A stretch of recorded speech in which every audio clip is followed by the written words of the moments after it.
Selamat datang di podcast kita hari ini.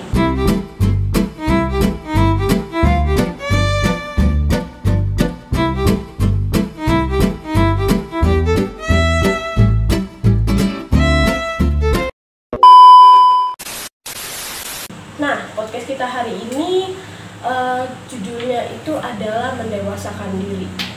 Dan topik yang mau kita bahas hari ini adalah mengenai yang mungkin sering terjadi di kalangan anak muda seperti kita-kita ini ya. Dan pasti kita juga membutuhkan banyak masukan dalam menghadapi peristiwa-peristiwa yang nanti akan kita selesaikan bersama-sama. Nah, topiknya apa sih? Topiknya adalah cara agar tidak mudah tersinggung. Nanti apa aja sih Mbak yang mau kita bahas sebelumnya mengenai kedua topik yang akan kita bicarakan nanti ini? Oke, betul Natali, kita semua pasti pernah merasa tersinggung ketika mendengar komentar atau kritik dari orang lain. Tapi bagaimana sih kalau kita bahas mengelola perasaan itu? Nah, aku setuju nih sama ini. Mari kita mulai dengan membahas apa yang sebenarnya membuat kita itu mudah tersinggung. Oke, nah nanti setelah ini kita akan kembali lagi. Oke, dadah.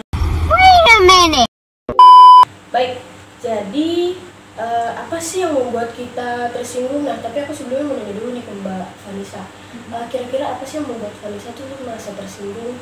Oke, jadi salah satu penyebabnya itu biasanya dari persepsi kita terhadap orang lain, dimana kadang kita tuh menginterpretasikan sesuatu yang tidak dimaksudkan untuk menyakiti diri kita gitu. Kalau buat Mbak Nabila sendiri? Ya, itu benar banget sih, karena itu juga kita memiliki ekspektasi tertentu gitu loh sama orang lain. Nah, kalau ekspektasi itu nggak terpenuhi, kadang itu juga bisa jadi penyebab dari kekecewaan kita juga nggak sih? Nah, jadi penting nih untuk kita menyadari bahwa tidak semua komentar yang ditujukan ke kita itu untuk menjatuhkan kita, apalagi menyakiti kita gitu. Dan buat teman-teman sekalian, jadinya jangan cepat mengambil kesimpulan ya, balik lagi gitu. Dan pintar-pintar mencerna kata-kata yang mungkin teman-teman atau keluarga kita sendiri pun bicarakan ke kita gitu sih. Sekarang kita masuk ke cara mengelola reaksi emosional. Jadi salah satu teknik yang bisa kita gunakan yaitu melakukan pernafasan dalam. Betul, ketika kita merasa tersinggung, coba tarik nafas dalam-dalam dan hembuskan perlahan. Itu tuh bisa membantu kalian menenangkan pikiran dan emosi kalian.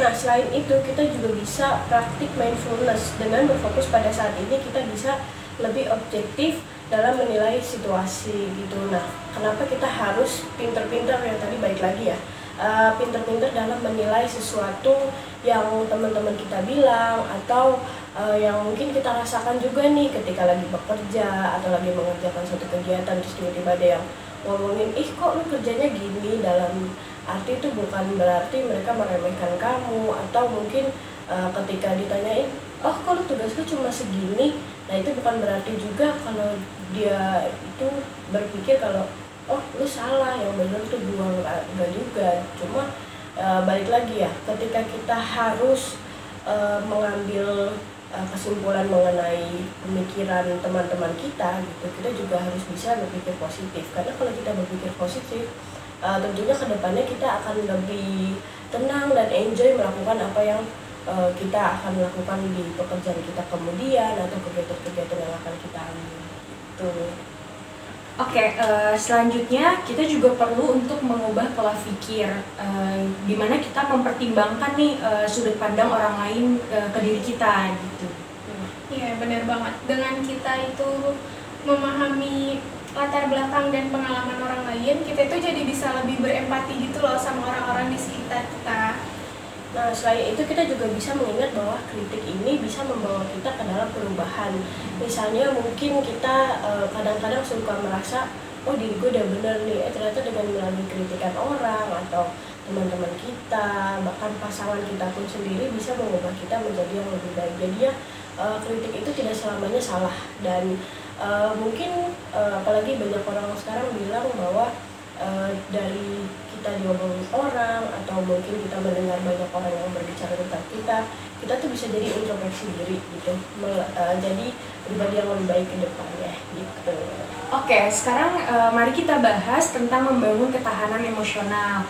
Mungkin bisa juga kita memulai dengan mengidentifikasi nilai-nilai yang ada pada diri kita. Betul. Ketika kita tahu apa yang kita hargai, kita itu jadi lebih tahan terhadap komentar negatif orang terhadap kita. Kita juga jadi lebih terbiasa gitu loh sama omongan-omongan orang terhadap kita. Nah, kita juga penting nih untuk bergaul dengan orang-orang yang positif, yang memiliki punya pemikiran yang ke depan yang lebih baik mengenai dirinya sendiri maupun lingkungan kehidupannya. Itu sangat membantu kita untuk percaya diri lagi untuk kedepannya, untuk melakukan sesuatu yang mungkin bisa berdampak sampai kita tua nanti ataupun bisa berdampak untuk banyak orang di sekitar kita juga. Nah, teman-teman, tadi itu yang udah kita obrolin dengan kedua narasumber ini. Dan sebelumnya aku mau terima kasih nih buat Mbak Vanessa dan juga Mbak Nabila yang udah mau ikut dalam podcast ini, dan semoga apa yang sudah kita bagikan dan udah kita share mengenai tips-tips cara untuk kita tidak mudah tersinggung. Dan sampai jumpa di episode berikutnya. Bye bye, sampai jumpa. Nah, tadi kan kita udah dengerin nih tips and tricksnya dari Mbak Nabila. Nah, sekarang kita mau sedikit praktekin ketersinggungan dalam kehidupan